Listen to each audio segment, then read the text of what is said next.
Hello everyone, আসসালামু আলাইকুম। Welcome back to my channel FC bakery. আজকে আমি আপনাদের সাথে শেয়ার করব ১৩ পাউন্ড ওজনের অরেঞ্জ স্পঞ্জ কেক।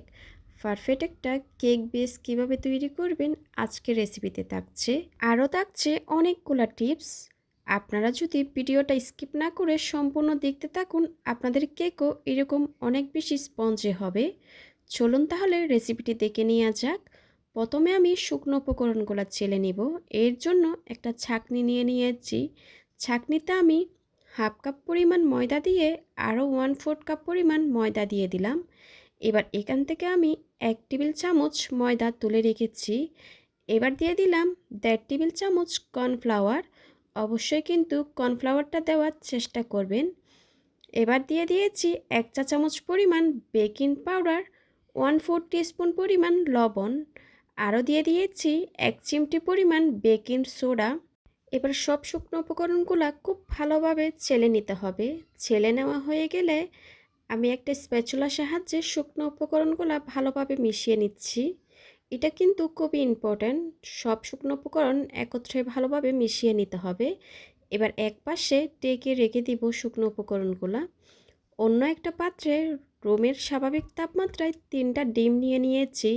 কুসুম আর সাদা অংশ আলাদা করে নিয়েছি। এবার দিয়ে দিলাম হাফ কাপ পরিমাণ চিনি, যেটা আমরা আস্ত রেগুলার চিনি খাই ওই চিনিটা ব্যবহার করছি। এখানে কিন্তু কোনো পাউডার সুগার ব্যবহার করতে হবে না। যেটা আমরা আস্ত চিনি খাই দানাদার, ওইটা ব্যবহার করলে হবে। হাফ কাপ চিনিকে আমি 2 থেকে 3 বার করে দিব। এতে করে চিনির দানাটা খুব ভালোভাবে মেল্ট হয়ে যাবে। অল্প পরিমাণ চিনি দিয়ে আমি 2 থেকে 3 মিনিট বিট করে নিচ্ছি। ডিমের ফোমটা যখন এভাবে একটু ফ্লাফি হয়ে আসবে, আমি আবারও অল্প পরিমাণ চিনি দিয়ে দিলাম। এবার বিট করে নিব 2 থেকে 3 মিনিট, অথবা যতক্ষণ না পর্যন্ত চিনির দানাটা খুব ভালোভাবে মেল্ট হয়ে যাচ্ছে। আপনারা কিন্তু চিনিটা 2 থেকে 3 বারে অবশ্যই মিশাবেন, এতে করে চিনিটা খুব ভালোভাবে গলে যাবে। আর বিটারের স্পিড থাকবে মিডিয়ামে। আপনারা অনেকে বলে থাকেন চিনির দানাটা আস্ত থেকে যায়, তারা চাইলে চিনিটা এভাবে করে দিতে পারেন। এবার সম্পূর্ণ চিনিটুকু দিয়ে দিলাম। দিয়ে দেওয়ার পর আমি আবারও বিট করে নিব 2 থেকে 3 মিনিট। কারো কারো সময়টা একটু বেশি বা কম লাগতে পারে। বিট করা হয়ে গেলে বিটারটা অফ করে দিচ্ছি। এবার আগে থেকে তুলে রাখা ডিমের কুসুম দিয়ে দিলাম। 1 চা চামচ দিব অরেঞ্জ এমালশন। আপনারা যে ফ্লেভারে কেক তৈরি করবেন ওই ফ্লেভারটা দিতে পারেন। আরও দিয়ে দিলাম 3 টেবিল চামচ রান্নার সয়াবিন তেল। আপনারা চাইলে গলানো বাটারও ব্যবহার করতে পারেন। আবার সব কিছুকে একটু ভালোভাবে মিশিয়ে নিচ্ছি। সব কিছু মিশিয়ে নেওয়া হয়ে গেলে বিটারটা সরিয়ে নিব। এবার দিয়ে দিব শুকনো উপকরণগুলো, যে আগে থেকে চেলে রেখেছিলাম ওই শুকনো উপকরণগুলো দিয়ে দিচ্ছি। অল্প পরিমাণ শুকনো উপকরণ দিয়ে খুব ভালোভাবে একটা হ্যান্ড হুইক্সের সাহায্যে মিশিয়ে নিচ্ছি। এই শুকনো উপকরণগুলো খুব আলতো হাতে ফোল্ড করে করে মিশাতে হবে। তাড়াহুড়া করে মিশাতে গেলে ডিমের ফোমটা বসে যাবে।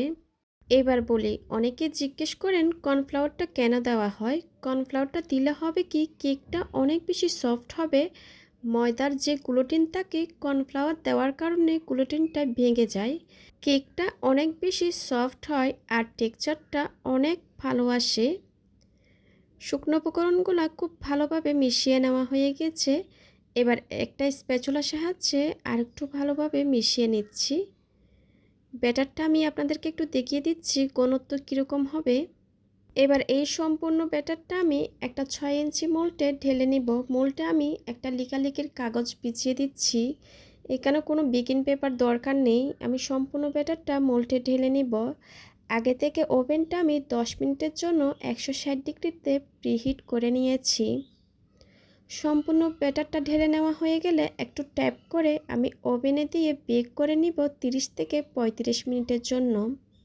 আপনারা চাইলে এই কেকটা চুলায়ও বেক করতে পারেন।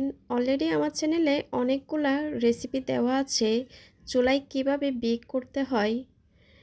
কেকটা হয়ে যাওয়ার পর আমি ওভেন থেকে বের করে নিয়েছি।